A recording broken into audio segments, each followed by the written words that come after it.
వందనములు స్తుతులు చెల్లిస్తూ ఉన్నాను. అదేవిధంగా ఈ దినం ప్రత్యేకంగా ఇండియన్ ఎవాంజలికల్ మిషన్ పక్షాన మిషన్ ఆదివారాన్ని ఆచరించడానికి తీసుకున్నటువంటి నిర్ణయాన్ని బట్టి సంఘ కాపరి, అదేవిధంగా మా పూర్వ రాష్ట్ర కార్యదర్శి గారు అయినటువంటి గిడెన్ విజయ్ కుమార్ గారికి వందనాలు. అదేవిధంగా సంఘ పెద్దలకు, సంఘానంతటికీ కూడా శుభములు తెలియజేస్తా ఉన్నాను. వాక్యం ధ్యానంలోనికి మనం వెళ్దాం. చదవబడినటువంటి వాక్య భాగాలు మనం గమనించినట్లయితే మొదటి తెస్సలోనికి రాసినటువంటి మొదటి పత్రిక మొదటి అధ్యాయము 8 వచన భాగాల్లో ఉన్నటువంటి కొన్ని సత్యాలు ఈ ఉదయకాల సమయంలో నేను మీతో పంచుకోవాలని ప్రయత్నం చేస్తూ ఉన్నాను. మొట్టమొదటిగా ఒక వాక్యాన్ని మనం చదువుకొని ప్రార్థన చేసుకొని ముందుకు మనం వెళ్దాం. చదవబడినటువంటి వాక్య భాగం నుంచి 6వ వచనాన్ని ఒకసారి మనం చూద్దాం. 6వ వచనాన్ని మనం గమనించినట్లయితే, పరిశుద్ధాత్మ వలన కలుగు ఆనందంతో గొప్ప ఉపద్రవమందు మీరు వాక్యము అంగీకరించి మమ్మును ప్రభువును పోలి నడుచుకున్న వారైతిరి. మరొకసారి నేను చదువుతాను. గొప్ప ఉపద్రవమందు మీరు వాక్యమును అంగీకరించి మమ్మును ప్రభువును పోలి నడుచుకున్న వారైతిరి. చిన్న ప్రార్థన చేసుకుని వాక్య ధ్యానంలోనికి మనం ముందుకు కొనసాగుదాం. కృపా సత్సంపూర్ణ మీకే వందనాలు, మీకే స్తుతులు స్తోత్రాలు తెలియజేస్తున్నాం ప్రభా. ఉదయకాల సమయంలో ప్రభా, ఆంధ్ర బ్యాప్టిస్ట్ సంఘము భీమిలిలో ఉన్నటువంటి 150 సంవత్సరాల సంఘం ప్రభా తండ్రి నాయన, నీ యొక్క కృపలో వర్ధిల్లుతూ నాన్న అనేక తావుల్లో విస్తరిస్తూ ఉన్నందుకు మీకు వందనాలు, స్తుతులు స్తోత్రాలు తెలియజేస్తాను. ప్రత్యేకంగా నాయన ఈ సంఘానికి మీరు ఇచ్చినటువంటి గొప్ప దర్శనాన్ని బట్టి మీకు వందనాలు. నాన్న ఈ దినం నాయన ప్రత్యేకంగా ప్రభా మిషన్ ఆదివారాన్ని ఆచరించడానికి వారు తీసుకున్నటువంటి నిర్ణయాన్ని బట్టి మీకు వందనాలు ప్రభా. నాయన తండ్రి నాన్న ఇంకను బలపరచండి నాయన. ఇంకా అనేక ప్రాంతాల్లో నాయన నూతన ఆత్మలు సంపాదించే సంఘముగా ఈ సంఘాన్ని లేవనెత్తమని వేడుకుంటున్నాం. సంఘ కాపరిని, వారి కుటుంబాన్ని, సంఘ పెద్దలను, వారి కుటుంబాలను, అదేవిధంగా సంఘస్థులందరినీ కూడా మీ చేతులకు అప్పగిస్తా ఉన్నాం. మీరు దీవించి ఆశీర్వదించండి ప్రభా. అల్పుడును అయోగ్యుడను మీరు మరుగుపరిచి నా నోటి మాటలు మా అందరి హృదయ ధ్యానము మీ దృష్టికి అంగీకారములుగా చేయమని మా రక్షకుడు ప్రియుడైనటువంటి యేసు క్రీస్తు ద్వారా ప్రార్థించి వినయపూర్వకంగా వేడుకుంటున్నాము మా పరమ తండ్రి, ఆమేన్. చదవబడినటువంటి ఈ వాక్యాన్ని మనం గమనించినట్లయితే, అపోస్తలుడైన పౌలు తన యొక్క 2వ మిషనరీ జర్నీలో ఈ యొక్క పత్రికను మనకి రాసినట్లుగా మనం చూస్తున్నాం. ఈ 2వ మిషనరీ జర్నీలో ఇక్కడ మనం గమనించినట్లయితే మొట్టమొదటిగా ఆ ఫస్ట్ వాక్యాన్ని మనం గమనిస్తే చెప్తా ఉన్నాడు కదా, ఏమన్నాడు? తండ్రి అయిన దేవుని యందును ప్రభు అయిన యేసు క్రీస్తునందును ఉన్న తెస్సలోనియుల సంఘమునకు పౌలును సిల్వాను తిమోతియును శుభమని చెప్పి వ్రాయినది, కృపయు సమాధానము మీకు కలుగునుగాక అని అడ్రస్ చేస్తూ ఈ సంఘానికి ఒక ఉత్తరాన్ని రాస్తూ ఉన్నాడు. అసలు ఈ సంఘం ఎలాంటి పరిస్థితుల్లో స్థాపించబడింది అనే విషయాన్ని మనం గమనించినట్లయితే, మనం చూసినట్లయితే ఆ యొక్క చదవబడినటువంటి 6వ వచనాన్ని మనం చూస్తే, గొప్ప ఉపద్రవమందు వారు వాక్యాన్ని అంగీకరించడం మాత్రమే కాదు కానీ వాక్యాన్ని వారు నమ్మడం అంత మాత్రమే కాదు కానీ వాక్య ప్రకారంగా జీవిస్తూ ఈరోజు మనం చూసినట్లయితే ఈ సంఘం ఈ నూతన నిబంధన గ్రంథాల్లో అనేక సంఘాలు చెప్పబడి ఉన్నప్పటికీ కూడా ఇది ఒక మాదిరికరమైనటువంటి సంఘంగా ఉంది అనే విషయాన్ని కూడా నేను మీకు తెలియజేస్తా ఉన్నాను. ఈ సంఘ స్థాపన మనం గమనించినట్లయితే అపోస్తలుల కార్యాల గ్రంథం 17వ అధ్యాయంలో మొదటి 9 వచన భాగాలు మనం గమనించినట్లయితే ఈ సంఘం ఎలాంటి పరిస్థితుల్లో స్థాపించబడింది అనే విషయాలన్నీ కూడా అక్కడ పౌలు రాస్తా ఉన్నాడు. మనం గమనించినట్లయితే ఈ సంఘ స్థాపన ఈ 2వ మిషనరీ యాత్రలో అక్కడ పౌలు రాసినట్లుగా స్థాపించినట్లుగా మనం చూస్తూ ఉన్నాం. ఈ మిషనరీ జర్నీలో మనం గమనించినట్లయితే ఈ యొక్క పట్టణంలోనే ఎక్కువ రోజులు అక్కడ గడిపినట్లుగా మనం చూస్తున్నాం. ఈ మిషనరీ బృందం అంతా కూడా అక్కడ ఎక్కువ కాలం తమ మజిలీని గడిపినట్లుగా మనం చూస్తాం. అలాంటి పరిస్థితుల్లో మనం చూసినట్లయితే ఇది సుమారుగా క్రీస్తు శకం 50వ సంవత్సరం నాటికి పౌలు, శీల, అదే సిల్వాను ఇంకా మిగిలినటువంటి బృందం అంతా కూడా వారి నాయకత్వంలో ఈ ఫిలిప్పి వదిలి సుమారుగా 100 మైళ్ళ దూరం ఈ పశ్చిమ దిక్కుగా వారు వెళ్తూ ఎగ్నేషియా అనే రోమా యొక్క రహదారిలో వారు ప్రయాణం చేస్తూ ఎక్కడికి చేరారంటే మాసిదోనియా అనే రోమా రాష్ట్రానికి రాజధాని అయినటువంటి తెస్సలోనికాకు చేరుకోవడం అనేది జరిగింది. మనందరికీ కూడా తెలుసు, పౌలు తన వాడుకు చొప్పున ఏ ప్రాంతానికి వెళ్ళినప్పటికీ కూడా తను చేసేది ఏమిటట, అక్కడ ఇమీడియట్గా వెదుక్కుని ఎక్కడ సమాజ మందిరపు వారు సమకూడతారో అక్కడికి వెళ్ళి వారితో చర్చించి వారితో తర్కించి దేని యొక్క వాక్యాన్ని వారితో పంచుకోవడం అనేది జరుగుతూ ఉంది. సో అదేవిధంగా పౌలు ఈ ప్రాంతానికి కూడా వెళ్తూ ఉన్నప్పుడు ఈ ప్రాంతంలో కూడా ఇలాంటి పరిస్థితిని ఆయన చేయడం అనేది జరిగింది. అయితే మనం చూసినట్లయితే ఈ యొక్క తెస్సలోనిక ప్రాంతాన్ని గురించి ఒక్కసారి మనం ఆలోచన చేసినట్లయితే ఈ తెస్సలోనిక నగరం అనేది ఈ మోడర్న్ గ్రీస్లో ఉన్నటువంటి ఏషియన్ సముద్ర తీరాన ఉన్నటువంటి ప్రాంతంగా మనం చూస్తూ ఉన్నాం. ఏషియన్ సముద్ర తీరాన ఉన్నటువంటి ఒక పెద్ద ఓడరేవు. సో ఓడరేవు అనగానే మనకు గుర్తు రావాల్సింది ఏమిటంటే అక్కడ వాణిజ్యం జరిగేది, వర్తకము జరిగే ప్రాంతం. వాణిజ్యము, వర్తకము ఇవన్నీ కూడా జరుగుతున్నాయంటే ఈ ప్రాంతంతో అనేక ప్రాంతాలకు సంబంధం కలిగి ఉన్నటువంటి ప్రాంతంగా మనం చూస్తూ ఉన్నాం. కనుక ఆ ప్రాంతాన్ని మనం గమనించినట్లయితే అప్పుడు ఉన్నటువంటి జనాభా మనం చూస్తే 2 లక్షల మంది జనాభా కలిగినటువంటి పట్టణంగా ఉంది. సో ఈ పట్టణానికి వివిధ దేశాలకు చెందినటువంటి వర్తకం కొరకు వచ్చే ఆ వ్యాపారులు కూడా ఉన్నారు. ఈ పట్టణాన్ని మనం గమనించినట్లయితే ఇదంతా కూడా దేంతో నిండి ఉందంటే విగ్రహారాధనతో నిండి ఉన్నటువంటి పట్టణంగా ఉంది. అనేక రకాలైనటువంటి దేవతలు, దేవుళ్ళను వీరు ఆరాధించే పట్టణంగా ఈ తెస్సలోనిక పట్టణము ఉన్నట్లుగా మనం చూస్తా ఉన్నాం. అయితే ఈ నగరం ఇలాంటి పరిస్థితుల్లో ఉన్నటువంటి సందర్భంలో 2వ మిషనరీ యాత్రలో పౌలు బృందం ఈ ప్రాంతానికి చేరింది. ఈ చేరగానే మనం గమనించినట్లయితే వీరందరూ కూడా ఏం చేస్తూ ఉన్నారంటే ఆయా ప్రాంతాల్లో దర్శిస్తూ ఉన్నారు. పౌలేమో తర్కిస్తూ ఉన్నాడు. పౌలు తన వాడుకు చెప్పున చేసే ఈ కార్యక్రమాన్ని కూడా చేస్తూ ఉన్నటువంటి సందర్భంలో మనం చూసినట్లయితే ప్రవచన నెరవేర్పుగా వారికి చెప్తున్నటువంటి మాట ఏమిటంటే, ఇదిగో లేఖనాల ప్రకారంగా మీరు తెలియనటువంటి దేవులను ఆరాధిస్తున్నారే, ఆ తెలియనటువంటి దేవుడే యేసుక్రీస్తు అనే విషయాన్ని వారిని నొప్పించకుండా చక్కగా వారికి బోధించడం అనేది జరిగింది. ఆ ప్రాంతంలోనే ఆ పట్టణంలో అక్కడ ఉన్నటువంటి వారందరికీ కూడా. సో అందుచేత పౌలు ఏం చెప్తున్నారంటే, ఇదిగో యూదులు ఎవరైతే కక్ష చేత, ఇలాంటి అసూయ చేత, ద్వేషము చేత మీరు చంపారే ఆయనే మెసయ అనే విషయానికి కూడా వారు తేటతెక్కగా వారు బోధించడం అనేది జరుగుతూ ఉంది.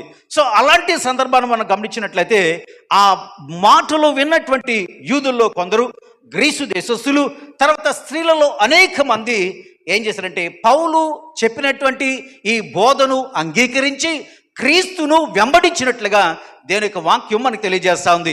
ఇది అపోస్తలుల కార్యాల గ్రంథం 17వ అధ్యాయము మొదటి 9 వచన భాగాల్లో మనం గమనించినట్లయితే ఈ మాటలన్నీ కూడా మనం చూడగలుగుతూ ఉంటాం. కనుక అది చూసి సహించలేనటువంటి కొంతమంది యూదుల్లో ఉన్నటువంటి అల్లరి మోకులు ఏం చేస్తూ ఉన్నారంటే ఇక్కడ వీరు బోధిస్తున్నటువంటి ఈ బోధను తాళలేక వారు ఏం చేస్తున్నారు, వీరిని ఆ ప్రాంతం నుంచి తోలివేయడానికి ప్రయత్నం చేస్తున్నటువంటి సందర్భాన్ని కూడా మనం కూడా చూస్తూ ఉన్నాం. చాలామంది వీరిని ఆటంకపరచాలని, వీరిని బంధించాలని, శిక్షించాలని వారు ప్రయత్నం చేసినట్లుగా మనం చూస్తాం. అలాంటి పరిస్థితుల్లో ఆ పట్టణానికే చెందినటువంటి ఒక వ్యక్తి ముందుకు రావడం అనేది జరిగింది.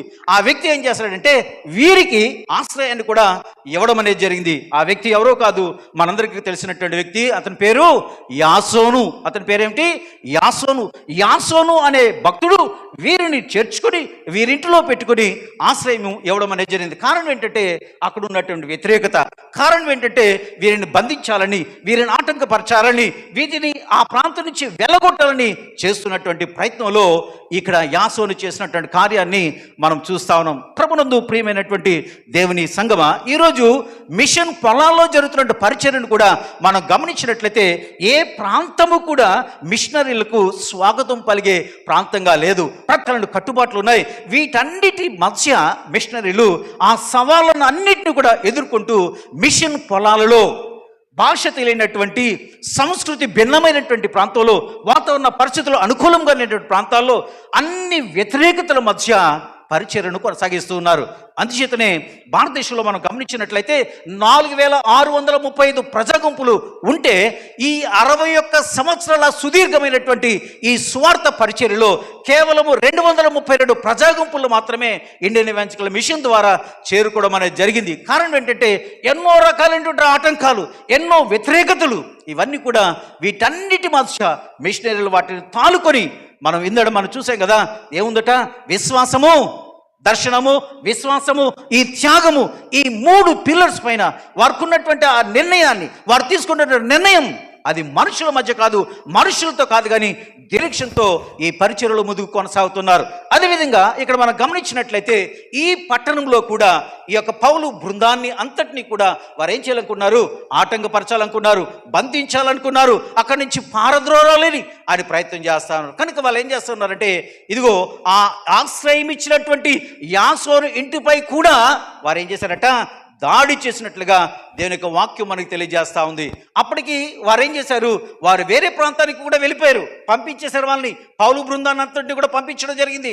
అయినప్పటికీ కూడా యాసోను కుటుంబాన్ని ఈడ్చుకొని సభ ముందుకు తీసుకుని వచ్చినటువంటి పరిస్థితిని అక్కడ మనం గమనించబద్దులమైనాం. కనుక మనం వారు చెప్తున్న మాట మనం చూసినట్లయితే 17వ అధ్యాయం అపోస్తలుల కార్యాల గ్రంథం 6వ వచనంలో చెప్తా ఉంటారు. ఏమంటారు తెలుసా? వారు ఏమని చెప్తున్నారు? భూలోకమును తలక్రిందులు చేసినటువంటి వీరు ఇక్కడికి కూడా వచ్చారు. ఎవరైతే ఈ మిషనరీ బృందంలో ఉన్నారో వారు ఏం చేస్తున్నారట? భూలోకాన్ని తలక్రిందులు, అంటే దేవుని యొక్క వాక్యానికి ఉన్నటువంటి శక్తి ఎవరు గ్రహించారు? ఎవరైతే యేసును అంగీకరించలేదో వారు గ్రహించారు. ఎవరైతే యేసును చేర్చుకోలేదో, ఇంకా ఎదురు చూస్తూ ఉన్నారో వారు గ్రహించి వారు భయపడిపోయి వారు చెప్తున్న మాట ఏమిటంటే, భూలోకమును తలక్రిందులు చేసినటువంటి వారు ఎక్కడికి కూడా వచ్చేసారు. సో వాక్యానికి ఉన్నటువంటి ఆ శక్తి, ఆ వాక్యానికి ఉన్నటువంటి ఆ ప్రభావాన్ని వారు గమనించారు అనే విషయాన్ని కూడా మనం గుర్తు చేసుకోవాల్సినటువంటి వారమైనాం. కనుక ఈ సంఘాన్ని గురించి మనం గమనించినట్లయితే, ఈ సంఘం గురించి మనం కొన్ని విషయాలు మనం ధ్యానం చేసుకుందాం. మనకున్నటువంటి సమయాన్ని బట్టి చాలా క్లుప్తంగానే నేను మీకు దృష్టికి తీసుకురావాలని ప్రయత్నం చేస్తా ఉన్నాను. సో 2వ వచనాన్ని మనం గమనించినట్లయితే మొదటి అధ్యాయంలో 3 విషయాలు మనం గమనిస్తా ఉన్నాం. మొట్టమొదటిగా మనం చూసినట్లయితే విశ్వాసముతో కూడినటువంటి మీ పని, ఆ సంఘం చేసినటువంటి పని విశ్వాసంతో కూడినటువంటి పని. రెండవదిగా మనం చూసినట్లయితే ప్రేమతో కూడినటువంటి ప్రయాసము, ప్రేమతో కూడినటువంటి ప్రయాసము. మూడవది చూసినట్లయితే నిరీక్షణతో కూడినటువంటి ఓర్పు, నిరీక్షణతో కూడినటువంటి ఓర్పు. ఈ 3 అంశాలను క్లుప్తంగా ధ్యానం చేసి నేను ముగించాలని ప్రయత్నం చేస్తా ఉన్నాను. మనందరూ కూడా చదివినటువంటి వాక్యాలు మనం గమనించినట్లయితే ఏముంది అక్కడ? 6వ వచనంలో గొప్ప ఉపద్రవమందు మీరు వాక్యం ఏం చేశారట? అంగీకరించారు అనే విషయాన్ని అక్కడ రాస్తా ఉన్నాడు. సో ఇక్కడ మనం గమనించినట్లయితే వారి యొక్క విశ్వాసము గొప్పది, వారి యొక్క విశ్వాసము గొప్పది. అది చిన్న చిన్న విషయాలకు బెదిరిపోయే విశ్వాసం ఏమి కాదు. అది కదల్చబడినటువంటి విశ్వాసం, స్థిరమైనటువంటి విశ్వాసం, మంచి పునాది పైన వేసినటువంటి విశ్వాసముగా, అలాంటి గొప్ప విశ్వాసాన్ని కలిగినటువంటి సంఘముగా ఈ సంఘము ఉన్నది అనే విషయాన్ని మనం గుర్తు చేసుకోవాల్సినటువంటి వారు. మనం రకాలుగా ఏదేదో చేయడానికి ప్రయత్నం చేస్తాను, కానీ సంఘము స్థాపించబడినటువంటి ఆ తొలి నాళ్ళ నుంచే ఏముంది? ఈ యొక్క వ్యతిరేకత ఉంది. ఆ సంఘము ఈరోజు దినదినము ఇలా అభివృద్ధి చెందుతుందంటే అది ఎప్పుడో పోవాలి మనలా ఉన్నట్లయితే, మనలాంటి విశ్వాసం అయితే. ఇక్కడ మనం గమనించినట్లయితే వీరు గొప్ప ఉపద్రవమందు వాక్యాన్ని వారు అంగీకరించినట్లుగా మనం చూసాం. అక్కడ మనం చూసినట్లయితే ఆటంకపరిచారు, ఆశ్రయం ఇచ్చినటువంటి యాసోను పైన కూడా దాడి చేశారు. వారిని ఇంకా రకరకాలుగా ఆ ప్రాణానికి కూడా హాని చేయడానికి వారు ప్రయత్నం చేసినటువంటి సందర్భాన్ని కూడా మనం చూస్తాం. అయినప్పటికీ కూడా ఎలాంటి జంకు బెదురు లేకుండా వారు ఏం చేస్తూ ఉన్నారంటే దేవునికి వాక్యం కొరకు నిలిచినటువంటి వారుగా ఉన్నారు అన్న విషయాన్ని కూడా మనం గుర్తు చేసుకోవాల్సినటువంటి వారమైన అపోస్తలుల కార్యాల గ్రంథం 5వ అధ్యాయం, అపోస్తలుల కార్యాల గ్రంథం 5వ అధ్యాయము 41వ వచనాన్ని ఒకసారి మనం చూద్దాం. అపోస్తలుల కార్యాల గ్రంథం 5వ అధ్యాయం 41వ వచనాన్ని ఒకసారి మనం చూద్దాం. నా నామం కొరకు అవమానం పొందుటకు పాత్రులని ఎంచబడినందున వారు సంతోషించుచు మహాసభ నుండి వెళ్ళిరా. ఏందట? అవమానాన్ని ఎలా స్వీకరించిన వాళ్ళు? అవమానాన్ని ఎలా స్వీకరించారు? సంతోషంగా. ఈరోజు యేసును గురించి యేసు మాటను ప్రకటించడానికి ఎన్నో రకాలైన అవమానాలు, ఎన్నో రకాలైన నిందలు ఇవన్నీ వస్తున్నప్పుడు మనలో ఎంతమందిని తాలుకొని దాన్ని ఏ బ్లెస్సింగ్గా తీసుకొని మన పరిచర్యలు ముందుకు కొనసాగుతున్నామో ఒకసారి మనం గుర్తు చేసుకోవాలి. సో ఈ విషయంలో దే ఆర్ ద మోడల్. ఒక మాదిరిని వారు కలిగి ఉన్నట్లుగా మనం దేవుని యొక్క వాక్యాన్ని బట్టి మనం చూడవలసినటువంటి వారమైన వారు అవమానాన్ని కూడా సంతోషంగా ఎంచుకున్నట్లుగా మనం చూస్తాను. అంత మాత్రమే కాదు, కానీ మనం గమనించినట్లయితే ఇంకా చాలా విషయాలు ఉన్నాయి. మనకున్నటువంటి సమయాన్ని బట్టి నేను త్వరగా వెళ్తా ఉన్నాను. మనం చూస్తే 9వ వచనంలో మనం చూసినట్లయితే, ఇదిగో ఆ గొప్ప ఉపద్రవంలో దేవుని యొక్క వాక్యాన్ని వినడము మాత్రమే కాదు, కానీ వారు ఏం చేస్తున్నారట, ప్రభువుని పోలు నడుచుకున్నారు. అంత మాత్రమే కాకుండా పౌలును వారి బృందాన్ని కూడా పోలి నడుచుకున్నారు. అంతేనా? ఇంకా మనం చూసినట్లయితే వారు ఏం చేస్తూ ఉన్నారట, ఇదిగో ఎందుకు ఈ విషయాన్ని అక్కడ తెలియజేస్తూ ఉన్నాడంటే, వాక్యము ఏమవుతుంది, మీ యొద్ద నుండి ప్రభు వాక్యము ఎక్కడికి వెళ్ళిందట, మాసిదోనియాలోను అకయోలోను ఏమైంది? ఏ ఓడు ఉంది అక్కడ? మ్రోగెను. చిన్నగా కాదు, మ్రోగెను. ఎలాంటి పరిస్థితుల్లో? అన్ని సానుకూలంగా ఉన్నాయి, అంత హ్యాపీగా ఉంది, మంచి ప్లాట్ఫామ్, రెడ్ కార్పెట్. అలాంటి పరిస్థితుల్లోన గొప్ప ఉపద్రవమందు వారు వాక్యాన్ని అంగీకరించడం మాత్రమే కాదు, కానీ ఆ వాక్యాన్ని అంగీకరించినటువంటి వాక్యాన్ని వారు ఏం చేశారంట, ఇక్కడ మనం చూసినట్టయితే దేవునికి వాక్యం అని తెలియజేస్తూ ఉంది. ఇదిగో మాసిదోనియాలోను అకయోలోను వారు వాక్యాన్ని ఏం చేశారా, మ్రోగించారు అనే విషయాన్ని మనం చూస్తున్నాం. అంత మాత్రమే కాదు, ఇంకొక మాట కూడా ఉంది అక్కడ మాత్రమే కాక, ఏమిటట, అక్కడ మాత్రమే కాక ప్రతి స్థలమందును ఏమైంది, వాక్యము వెల్లడాయను అనే విషయాన్ని మనం గమనిస్తూ ఉన్నాం. ప్రభువునందు ప్రియమైనటువంటి దేవుని యొక్క సంగమ, 150 సంవత్సరాల చరిత్ర కలిగినటువంటి సంఘ సభ్యులుగా మన జీవితాల్లో అనేక పర్యాయాలు అనేక మంది దైవజనుల ద్వారా వాక్యాన్ని వింటా ఉన్నాం. ఎంతమందికి నేను అంగీకరించి వెంబడిస్తూ ఉన్నటువంటి రక్షకుడిని మనం పరిచయం చేయగలిగాము. ఈ ఉదయకాల సమయంలో మళ్ళీ మనం పరిశీలన చేసుకోవాల్సినటువంటి ఆవశ్యకత ఉంది. కారణం ఏంటంటే, దేవుని 2వ రాకడ కొరకు మనం ఎదురు చూస్తూ ఉన్నాం, దాని కొరకు సిద్ధపడతా ఉన్నాం. Still some crores of people Yesu అనే పదాన్ని కూడా విననటువంటి వారు నశించిపోతా ఉన్నారు. వారి పట్ల మనం భారం కలిగి పరిచర్యలో కొనసాగుతున్నామా? మనవంతుగా మనం చేయగలుగుతున్నామా? మళ్ళీ మనం పరిశీలన చేసుకోవాలి. ఒకవేళ మనం వెళ్ళలేకపోవచ్చు, కానీ వెళ్ళే వారిని మనం ప్రోత్సహించే వారంగా ఉండాలి, వారి కొరకు ప్రార్థించే వారంగా ఉండాలి అన్న సంకల్పముతోనే ఇదిగో ఇలాంటి మిషన్ ఆదివారాలు ఏర్పాటు చేయడం అనేది జరుగుతూ ఉంది. ప్రియ దేవుని సంగమ, ఒక నిర్ణయాన్ని మనం తీసుకుందాం. ఓకే, ఇంతవరకు నేను పనిచేసే ప్రాంతంలో, చదివే ప్రాంతంలో, నివాసం ఉంటున్న ప్రాంతంలో యేసు కొరకు నేను జీవించలేదు. ఇప్పటి వరకు కూడా ఒక మాదిరి నా జీవితంలో లేదు, ఒక ఆదర్శం లేదు, ఒక మోడల్ లైఫ్ నేను జీవించలేకపోతున్నాను. Take a decision today. ఒక మంచి నిర్ణయాన్ని తీసుకుందాం. ఇదిగో ఆ ప్రాంతంలో ఉన్నటువంటి ఈ సంఘం గొప్ప ఉపద్రవమందు వాక్యాన్ని అంగీకరించారు. ఆ వినినటువంటి వాక్యాన్ని ఆ చుట్టూ ఉన్నటువంటి ప్రాంతాలు అంతటికీ కూడా వారు మారుమ్రోగించారు అనే మాట దీనికి వాక్యంలో మనం చదువుతాం. ఏ మనుషుడు చెప్పింది కాదు, ఇది పరిశుద్ధాత్మ చేత బోధింపబడుతున్నటువంటి వాక్యంగా మనం భావించినట్లయితే మన జీవితంలో ఏ స్థితిలో నేనున్నాం మనం పరిశీలన చేసుకోవాల్సినటువంటి ఆవశ్యకత ఉంది.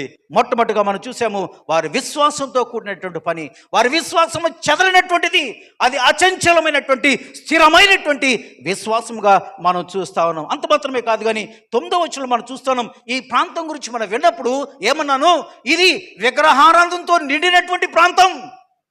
అంత మాత్రమే కాదు, కానీ సాధారణంతో ఉన్నటువంటి ఈ ప్రాంతంలో ఉన్నటువంటి ఈ ప్రజలు ఏం చేస్తారో ఒకసారి మనం చూసినట్లయితే 9-10 వచనాలు గమనించినట్లయితే, మరియు మీరు విగ్రహములను విడిచిపెట్టి జీవము కలిగిన వాడును సత్యవంతుడు నగు దేవునికి దాసులయ్యారు. What a great thing here. ఏటంటే వాళ్ళు ఏం చేశారు, ఏం విడిచిపెట్టారమ్మా? విగ్రహాల్ని విడిచిపెట్టినట్లుగా వాక్యం మనకి తెలియజేస్తా ఉంది. బీయింగ్ ఎ క్రిస్టియన్, మన జీవితంలో హిడెన్ ఐడల్స్ చాలా ఉన్నాయి, దాచబడినటువంటి విగ్రహాలు చాలా ఉన్నాయి. దేవుని కంటే కూడా అధికంగా ప్రాధాన్యత ఇచ్చే ప్రతిదీ కూడా అదేమిటంటే మన జీవితంలో అదొక విగ్రహమే. ఇలాంటి విగ్రహాలు మన జీవితంలో ఉంటూ విశ్వాసంలో మనం ప్రయాణం చేయాలని మనం ప్రయత్నం చేస్తా ఉన్నాం, పరుగులు పెడతా ఉన్నాం. కానీ ఇక్కడ వీరేం చేశారు తెలుసా, అప్పటి వరకు ఉన్నటువంటి ఏ సిస్టమ్ అయితే వారు ఫాలో అయ్యారో వాటన్నిటినీ కూడా విడిచిపెట్టి జీవము గల వాడును ఏమంటున్నాడు అక్కడ, జీవము గల వాడును సత్యవంతుడునగు దేవునికి వారు ఏమయ్యారట? దాసులయ్యారు. They are the slaves. వారి జీవితాన్ని సమర్పించుకున్నారు. Total surrender. ఒక దాసునికి, ఒక స్లేవ్, ఒక బానిస ఏ రైట్స్ ఉండవు. సమస్తము కూడా యజమాని చెప్పినట్లుగానే చేయాలి. సో ఇక్కడ మనం గమనించినట్లయితే మన ప్రభు, రక్షకుడు, మన దేవుడు, సర్వజ్ఞుడు, సార్వభౌముడికి వీరు ఎలమయ్యారట? దాసులుగా అయ్యారు అనే విషయాన్ని కూడా మనం చూస్తున్నాం. So how great their faith is. ఎంత గొప్ప విశ్వాసాన్ని వారు కలిగి ఉన్నారు. మన విశ్వాసము ఏ పాటిది ఒకసారి మనము పరిశీలన చేసుకోవాల్సినటువంటి వారమై ఉన్నాం. ఇక్కడ మనం గమనించినట్లయితే దేవుని యొక్క వాక్యాన్ని ఉన్నది ఉన్నట్లుగా వారు అంగీకరించినట్లుగా మనం చూస్తున్నాం. పై మాట ఆ 5వ వచనంలో మధ్యలో మనం చూసినట్లయితే ఈ సువార్త మాటతో మాత్రముగాక ఎలా ఉందట? శక్తితోను పరిశుద్ధాత్మతోను సంపూర్ణమైన నిశ్చయతతోను వచ్చింది మా దగ్గరకు అనే విషయాన్ని వారు గమనించారు. ఇది మనుషుల మాటలు కాదు, కానీ దేవుని మాటలు, శక్తి కలిగినటువంటి మాటలు. ఈరోజు మనం చూసినట్లయితే సంఘాల్లో ఎక్కడైనా సరే మనం మాటలు వింటున్నప్పుడు, వాక్యాన్ని వింటున్నప్పుడు పల్లవాడు ఇలా మాట్లాడు, పల్లవాడు ఇలా మాట్లాడు అని అనుకుంటాం తప్ప ఇది దేవుని యొక్క వాక్యము మనకి అందించబడతా ఉంది. మన జీవితాల్లో మన ఆత్మీయ జీవితాన్ని మెరుగుపరచుకోవడానికి, బలపరచుకోవడానికి అది ఎలా ఉపయోగపడుతుంది అనే ఆలోచన ప్రక్కన పెట్టి మనం ఏం చేస్తామంటే మార్కులు వేయడానికి ప్రయత్నం చేస్తూ ఉంటాయి. ఇది మాటతో కాదు, కానీ శక్తితోనూ పరిశుద్ధాత్మతోనూ నిండుకున్నటువంటి సంపూర్ణమైనటువంటి నిశ్చయతతో ఉన్నటువంటి వాక్యము అనే విషయాన్ని దేవునికి వాక్యం మనకి తెలియజేస్తుంది. కనుక వారి విశ్వాసము గొప్పది. అందుచేత మనం ఏం చేయాలట? ఇలాంటి సంఘాన్ని ఒక మాదిరికరమైన సంఘంగా మనం గుర్తు చేసుకోవాల్సిన ఆవశ్యకత మనకున్నది అనే సత్యాన్ని నేను తెలియజేస్తాను. అంత మాత్రమే కాదు, కానీ ఇంకా ఉన్నటువంటి ఆ వాక్యాలు మనం గమనించినట్లయితే అక్కడ వారు ఏం చేస్తున్నారట? 2వ అధ్యాయం 14వ వచనం చూసినట్లయితే వీరు తమ విశ్వాసము కొరకు వారు ఏం చేశారట? శ్రమలను అనుభవించినట్లుగా వాక్యం మనకు తెలియజేస్తూ ఉంది. విశ్వాసము కొరకు శ్రమలను అనుభవించినట్లుగా. ఇంకా మనం చూసినట్లయితే దేవుని సంఘములను పోలి నడుచుకున్నట్లుగా కూడా దేవుని యొక్క వాక్యం మనకు తెలియజేస్తుంది. కనుక వారి యొక్క విశ్వాసము ఎంతో గొప్పది. వాక్యము ఉన్నది ఉన్నట్లుగా అంగీకరించడం మాత్రమే కాదు, కానీ వారి విశ్వాసాన్ని బహుగా అభివృద్ధి చేసుకున్నట్లుగా మనం చూస్తాను. ఇంకా చూస్తే ప్రతి విశ్వాసయుక్తమైనటువంటి ప్రతి కార్యము కూడా అది ఎలాంటిదైనప్పటికీ కూడా దాన్ని బహు బలముగా చేస్తూ ఉన్నారు. ఈ సందర్భంగా ఆ అపోస్తలుడైనటువంటి పేతురు రాసినటువంటి మొదటి పత్రిక 1వ అధ్యాయము 7వ వచనం మనం చూసినట్లయితే వీరు ఆ వాక్యాన్ని మేబీ బేస్గా తీసుకున్నారేమో. వారు చెప్తున్నటువంటి పరిస్థితి మనం చూసినట్లయితే శ్రమలు వస్తూ ఉన్నాయి కదా, ఇవన్నీ కూడా వ్యతిరేకతలు వస్తూ ఉన్నాయి కదా, ఇవన్నీ మనం చూసినట్లయితే మనకున్నటువంటి శోధనలు, మనకున్నటువంటి శ్రమలు, మనకున్నటువంటి హింసలు ఇవన్నీ కూడా ఎలాంటివి అంటే పేతురు ఏం చెప్తున్నాడంటే ఒక ఆభరణం, ఒక లోహంలో ఉన్నటువంటి ఆ లోహాన్ని మనం ఒక ఆభరణంగా మార్చడానికి ఏం చేస్తుంటాం? దాన్ని కాల్చి దాంట్లో ఉన్నటువంటి మస్తులు తీసివేసి అది ఏ విధంగా శుభ్రమైందిగా, శుద్ధి కలిగినట్టుగా మనం చేస్తుంటామో ఈ క్రైస్తవ విశ్వాస జీవితంలో కూడా ఈ శ్రమలు, ఈ హింసలు, మనకు వస్తున్నటువంటి ప్రతి వ్యతిరేకత కూడా ఆ విధంగా చూడాలి అని ఈ యొక్క పేతురు భక్తుడు మనకు తెలియజేస్తా ఉన్నాడు. కనుక ఒకవేళ విశ్వాసంలో మనం ఎక్కడైనా వెనకబడి ఉన్నట్లయితే ఇదిగో చాలా మంచి వాక్యాలు మనం చూస్తా ఉన్నాం. వారు వారి యొక్క విశ్వాసాన్ని అభివృద్ధి చేసుకోవడంతో పాటుగా ఇతరులను కూడా విశ్వాసంలో నడిపించే ఒక మాదిరిని కలిగినటువంటి సంఘంగా ఈ సంఘం ఉంది. రెండవ విషయాన్ని మనం గమనించినట్లయితే ప్రేమతో కూడినటువంటి వారి యొక్క ప్రయాస. రెండవదిగా మనం చూస్తే ప్రేమతో కూడినటువంటి ప్రయాస. ఈ సంఘం ఎలాంటి సంఘం అంటే ఇది ప్రేమించే సంఘంగా ఉంది. ఇది కేవలము వారి వారి ఆ వ్యక్తిగతాన్ని కాదు, కానీ సంఘంలో ఉన్నటువంటి ప్రతి వ్యక్తి యొక్క ఆ యొక్క అవసరతలు కూడా వారు గుర్తించినటువంటి వ్యక్తులుగా ఉన్నారు అనే విషయాన్ని కూడా మనం చూస్తున్నాం. మొదటి తెస్సలోనికి రాసిన పత్రికే 7-8 వచ్చిన భాగాల్లో మనం చదివినట్లయితే వారు ఏం చేస్తున్నారంట? వారు ఆ రక్షణ అనుభవాన్ని వారిలోనే దాచుకోకుండా అనేక ప్రాంతాల్లో దేవుని యొక్క సువార్తను, వాక్యాన్ని ప్రకటించినట్లుగా మనం చూస్తాను. రోమపత్రిక 1వ అధ్యాయము 8వ వచనాన్ని కూడా మనం చూడొచ్చు. అదేవిధంగా 10-18వ వచనాన్ని చూడొచ్చు. 2వ తెస్సలోనికి పత్రిక 1వ అధ్యాయం 4వ వచనంలో కూడా ఈ మాటకు సంబంధించిన వివరాలు మనం చూడగలుగుతుంటాం. ప్రేమతో కూడినటువంటి వారి యొక్క ప్రయాసను మనం గమనించే అబద్ధులమైన అనగా సంఘంలో ఉన్నటువంటి ప్రతి వ్యక్తిని కూడా మనము బాధ్యతగా మనం ప్రేమించాలి. వారి యొక్క అవసరతల్లో ఎందుకు సహవాసం, ఎందుకు మనకు సంఘానికి రావాలి, వాక్యం మనకు అందట్లేదు ఇంటి దగ్గర ఉంటే. కానీ సంఘంలో సహవాసం ఉంటుంది. ఒకరిని ఒకరు మనం ఏం చేసుకుంటాం? పురుకొల్పుకుంటాం. ఒకరి అవసరతలో ఒకరము సహకారులుగా ఉంటాం. ఒకరికొరకు ప్రార్థన చేస్తూ ఉంటాం. వారిని ఎంకరేజ్ చేస్తూ ఉంటాం. బలహీనులను వారిని ఎంకరేజ్ చేస్తూ ఉంటాం. ఆ విధంగా ఉండడానికే ఈ యొక్క సహవాసం. కనుక ఇలాంటి గొప్ప సహవాసానికి కూడా వారు మాదిరిగా ఉన్నారు అనే విషయాన్ని కూడా మనం చూస్తూ ఉన్నాం.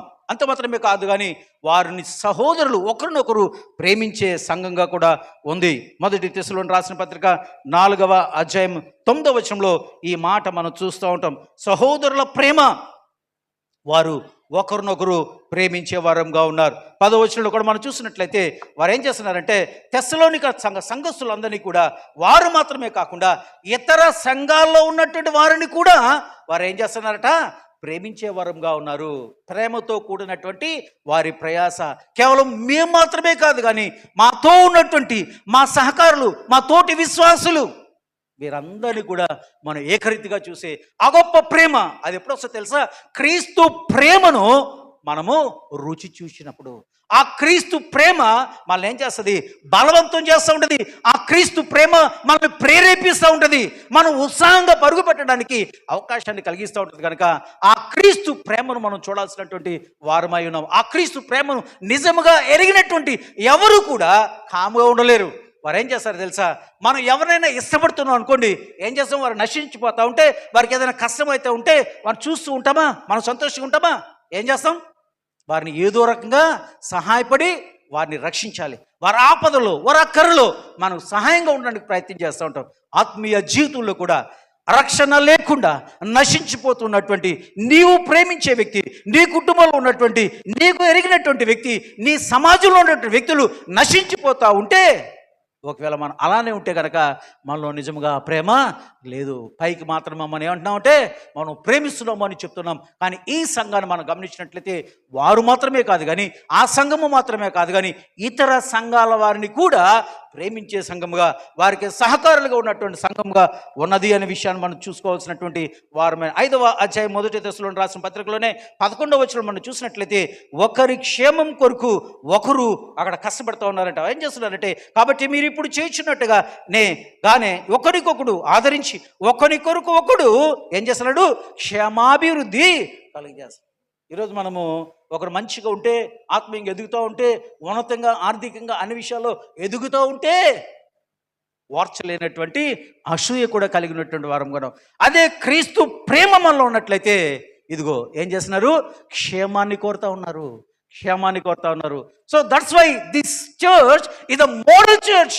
ఒక మార్గదర్శకమైన ఆదర్శవంతమైనటువంటి సంఘముగా ఈ సంఘం ఈరోజు ఈ 150 సంవత్సరాల చరిత్ర కలిగినటువంటి ఆంధ్ర బ్యాప్టిస్ట్ సంఘంలో ఉన్నటువంటి నీతో నాతో కూడా దేవుడు మాట్లాడుతూ ఉన్నాడు. మనం ఏ మాదిరి కలిగి ఉన్నాం, ఎలాంటి ప్రేమను ఇతరుల పట్ల మనం కలిగి ఉన్నామన్న విషయాన్ని కూడా మనం గుర్తు చేసుకోవాలి. అంత మాత్రమే కాదు, కానీ వారికి ఆజ్ఞాపించిన దానికంటే కూడా ఎక్కువగా వారు ఏం చేస్తున్నారట?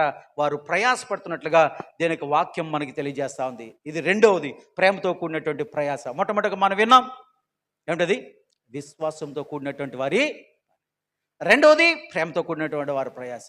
మూడవదిగా మనం చూసినట్లయితే నిరీక్షణతో కూడినటువంటి ఓర్పు. ఏమిటి అంటే, మనం ఇందులో చెప్పుకున్నాం కదా, మనం ఆల్రెడీ దేని కొరకు ఎదురు చూస్తూ ఉన్నాం? దేవుని యొక్క రెండవ రాకడ కొరకు ఎదురు చూస్తున్నటువంటి సంఘంగా, విశ్వాసాలుగా మనం ఉంటూ ఉన్నాం. అయితే ఇక్కడ మనం గమనించినట్లయితే ఈ సంఘము కూడా అక్కడ ఉన్నటువంటి గొప్ప ఉపద్రవంలో, అక్కడ ఉన్నటువంటి వ్యతిరేకతల్లో, శ్రమలలో, ఇబ్బందుల్లో ఎందుకు వారు తాలుకొని విశ్వాసంలో కొనసాగుతూ ఉన్నారు అంటే ఒక నిరీక్షణ. ఏమిటా నిరీక్షణ? ఇది తాత్కాలికమైనటువంటిది, శాశ్వతమైనటువంటిది, నిత్యము ఆయనతో ఉండే గొప్ప భాగ్యం మనకున్నది అని ఎరిగి దానిపైన అచంచలమైనటువంటి విశ్వాసం కలిగి, స్థిరమైనటువంటి విశ్వాసాన్ని కలిగి, ఇవన్నీ కూడా తాత్కాలికమే. ఈ శిక్షలు, ఈ హింస, ఈ శోధనలు ఇవన్నీ కొంతకాలమే ఉంటాయి. నిలబడి ఉంటే శాశ్వతమైనటువంటి ఆ గొప్ప స్థలంలో నీవు నేను ఉంటాం.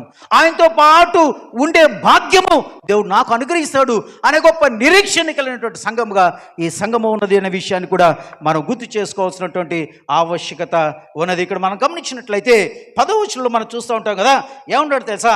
అనగా రాబో ఉగ్రత నుండి మనల్ని తప్పించుచున్న ఆయన కుమారుడు యేసు పరలోకముడు వచ్చునని ఎరుగుదురు. ఎదురు చూచుటకును మీరెలాగు దేవుని వైపుకు తిరిగితురో ఆ సంగతి వారే తెలియజేస్తున్నారు. దేవుని రాకడ కొరకు వారు ఎదురు చూసేవారుగా ఉన్నారు. నిరీక్షణతో కూడిన ఓర్పు.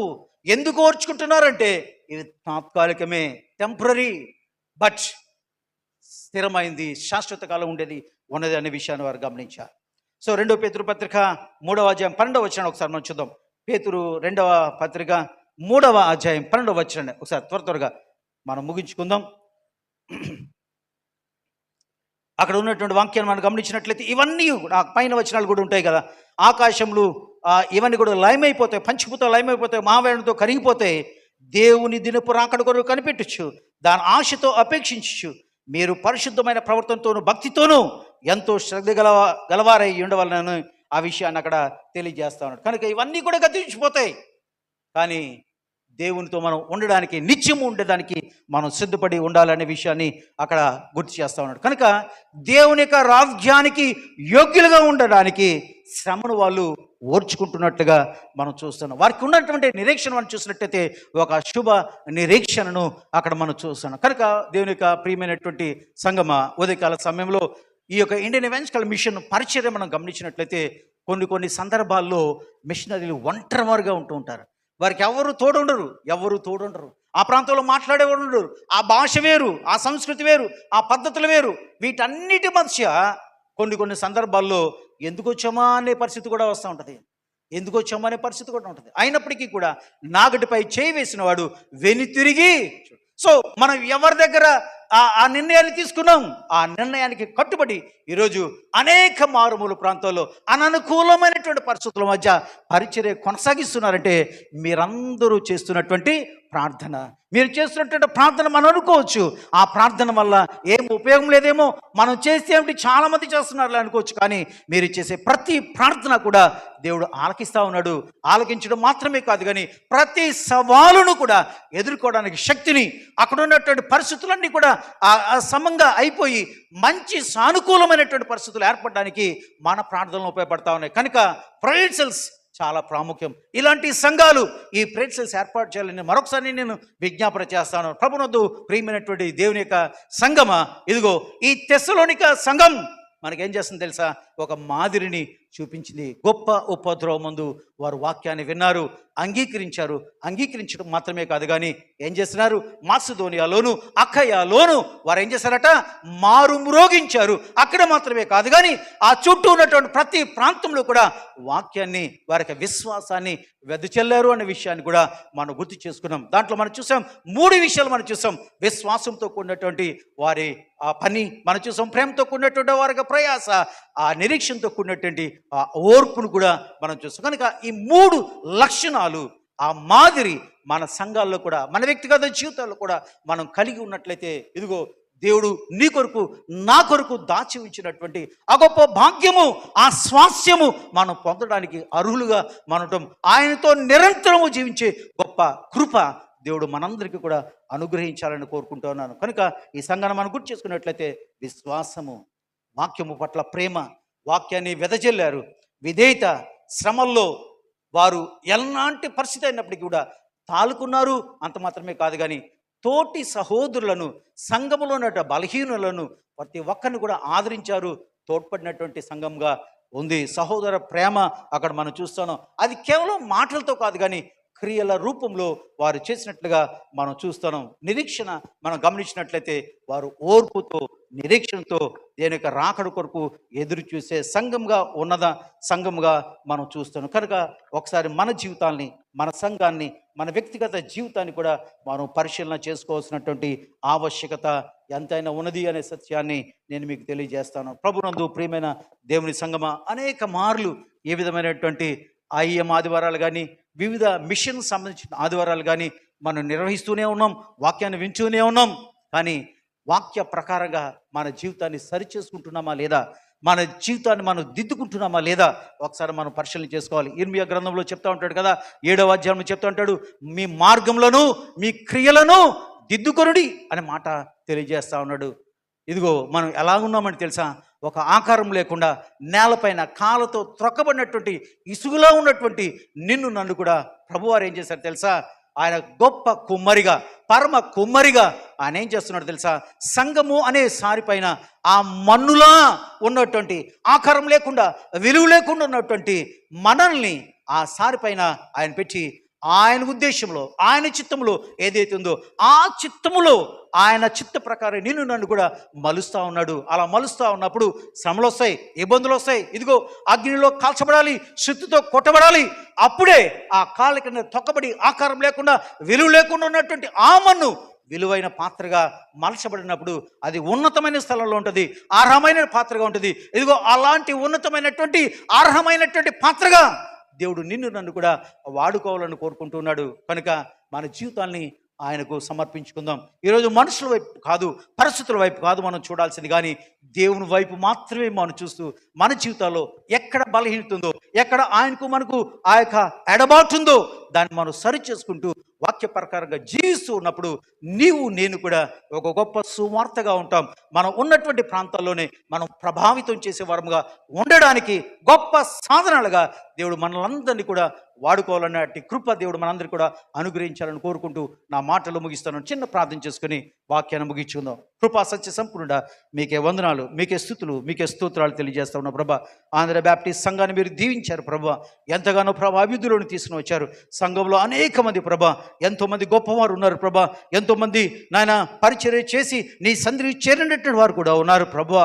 వారందరినీ కూడా మీరు దీవించారు, ఆశీర్వదించారు. వారి యొక్క తరం, వారి యొక్క పిల్లలు ప్రభా ఈరోజు సంఘాల్లో ఉంటూ ఉన్నారు, నాయన సంఘ సభ్యులుగా ఉంటున్నారు. ఈ సంఘము ప్రభా మిషన్ మైండ్ కలిగినటువంటి సంఘంగా ప్రభా, నాయన సంఘము ద్వారానే మిషన్ కొరకు నాయన తండ్రిని ఆర్థికంగా సహకరించడం మాత్రమే కాదు కానీ ప్రార్థిస్తూ ఉన్నారు. సంఘంలో అనేక మంది ప్రభా పోషకులుగా ఉన్నారు. అందును బట్టి మీకు వందనాలు తెలియజేస్తా ఉన్నారు ప్రభా. ఇంకనూ ప్రభా విశ్వాసంలో బలపడడానికి, స్థిరపడడానికి, నీ రాకల్లో ఎత్తబడే సంఘముగా ఈ సంఘాన్ని దీవించి ఆస్వాదించమని, ఎలాంటి పరిస్థితులు వచ్చినప్పటికీ కూడా వాటన్నింటిని కూడా తాలుకొని నిలబడే సంఘము, ఈ సంఘాన్ని అభివృద్ధిలోని తీసుకురామని, సంఘాన్ని, సంఘ కాపాడిన వారి కుటుంబాన్ని, సంఘంలో ప్రతి బిడ్డను మీ చేతులకు అప్పగిస్తాను. స్థానికంగా ఉన్నటువంటి మిషనరీని, మిషన్ పరిచర్యను దాన్ని మీ చేతులకు అప్పగిస్తాను. దీవించి ఆస్వాదించమని ఘనత, మహిమ, ప్రభావాలు మీకు ఆరోపించుకుంటూ రక్షకుడు, ప్రియుడైనటువంటి యేసుక్రీస్తు ద్వారా ప్రార్థించి వినయపూర్వకంగా వేడుకుంటున్నాము మా పరమ తండ్రి, ఆమేన్. పరలోకమందున్న మా తండ్రి, నీ నామం పరిశుద్ధపరచబడునుగాక, నీ రాజ్యం వచ్చునుగాక, నీ చిత్తం పరలోకమందు నెరవేరినట్లు భూమి మీద నెరవేరునుగాక. మా అనుదిన ఆహారం నేడు మాకు దయచేయము. మా రుణస్తులను మీకు క్షమించిన ప్రకారం మమ్మల్ని క్షమించుము. మమ్మల్ని శోధనకి తేక కీడును తప్పించుము. ఎందుకనగా రాజ్యము, బలము, మహిమ నిరంతరము నీవైనావు తండ్రి, ఆమేన్. తొట్టిల్లకుండా మిమ్మల్ని కాపాడుటకును, తన మహిమ ఎదుట ఆనందముతో నిర్దోషులుగా మిమ్మల్ని నిలువబెట్టుటకును మన తండ్రి అయిన దేవుని ప్రేమ, కుమారుడైన యేసుక్రీస్తు యొక్క కృప, పరిశుద్ధాత్మ యొక్క అన్యోన్య సహవాసము ఇక్కడ చేరిన మనకును, మన కుటుంబములకును, సంఘమంతటికిని, పరిచర్య యావత్తుకుని సదాకాలము తోడే ఉండునుగాక. ఆమేన్.